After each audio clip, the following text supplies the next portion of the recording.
And so you asked me what's wrong with the bullies. Okay, let me answer that for you, because what happens is that if you were standing in the 1990, talking about 1990, maybe the 1985s, the idea that there was a bully breed was non-existing.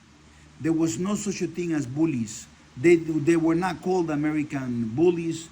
There were some project that started in 1985. There were some fat, ugly mutts, very sick, deformed, created by taking the worst kind of the so-called pit bull types, which are fake pit bulls, by the way, and they took them and mixed them with other dogs. They took away everything that was great about the American Pit Bull Terrier, which the United States government wanted to destroy back in 1976. And if you need to know your history, so they created some dogs and they put fashion into it. And the breeders, because the government said they were going to create illegal old American Pit Bull Terriers, at the end of the day, they created the Animal Act that make dog fighting illegal, but not owning American Pit Bull Terriers illegal. And what happens is a lot of those breeders that had the American Pit Bull Terriers got out of it, were underground, some of them, and the better one of them, by the way. And so, you know, all those dogs were under. And by the time these red noses came up, they were already trying to make people happy and created a new wave of fake pit bulls called the XL, the double X, the triple X. And those bullies came in the mix. As a matter of fact, they were not called bullies in the 1990s. They were called pit bulls, and they were fake, and they were in magazines. Even the Gazette magazine from the ADBA used to have them as pit bulls, and there was a controversy about them because they were not real pit bulls. They were registered as pit bulls, and there was a motion going back and forth between the UKC, the ADBA, and so on and so forth.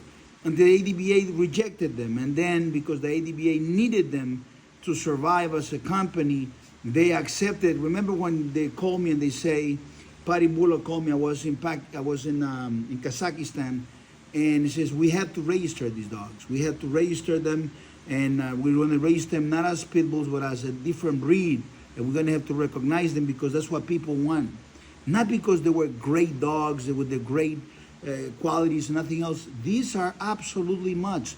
If you go back to 1985, 1980, and you tell somebody that there's such a thing called a bully that looks strong, but is not pound per pound strong, that has no courage like a real American Pit Bull Terrier, and a 60-pound dog like a Toss or like Awesome Buck will destroy a 100-pound bully, you wouldn't even think about this bully because it'll be a disgrace. So they change all the American people attention into these bullies, which make a lot of veterinarians very rich because they're all sick all the time. And then they switch from those to the Frenchies, and people started to forget about the real American Pit Bull Terrier. The first fake or attempt to destroy the real American Pit Bull Terrier, the game dog, the nanny dog, the dog that is not aggressive towards human, was the AKC, which wanted to make a move. They created something called the American Staffordshire Terrier, which is a different dog. They made it out of American Pit Bull Terriers. They didn't want to recognize them, but they made it out of those, mix it with some other dogs, change the standard, play games with this, play games with that. But the real Don, the real DON, the real dog is the game dog American Pit Bull Terrier that comes only, let me say this to you, not from the hood breeder, not from the backyard breeder, not from the pretender, not from the guy that called himself a dogman, not from the kennel. The moment you hear the word kennel, in their majority are only pretenders. But the great dogs that came from the great men that have a branded name of greatness, men that you can check their pedigree, not as a breeder that sell a lot of dogs, but as a man that created legendary dogs with their own rights. Men like Carver, Air Tutor, and some others that came down the line. And those men are one in between many, many, many pretenders. And they come decades apart. Take this from Chico Lopez, The Last Done. 123pitbulls.com, the home of the best and greatest American Pit Bull Terriers, the Golden Vein, which today are the best pets in America, the best dogs, owned by the greatest sportmen, the greatest people, video and shown, showcased all over the United States as super dogs that love people, that love children, and are the greatest dogs. And the history must be respected. Those are the real dogs. The bullies, my friend, is a facade, is a fugazi-hazi. If you've seen the movie with DiCaprio, you know, The Wolf of New York, when they're talking about with Matthew, what's his name, Conahan, and they're talking about these fugazi, that kind of stuff. That's what the bullies are not a real breed. And this thing about the pit bull is a blanket term for all bully breeds. There's no such a thing as bully breeds. It's bully mutts. And the word pit bull comes from the 1800s when the American Pit Bull Terrier got called American Pit Bull Terrier. And some people didn't want to call them American Pit Bull Terrier. So they took the word pit, the word bull from the middle of the name, they put them together, called them pit bulls. It's that simple. And bullies were not in, or bully breeds was not in that. All you guys born from 1980 coming forward, you were tricked. They stole from you the right to own the greatest dog, and they give you a replacement that is weak, that is less masculine, is way more feminine.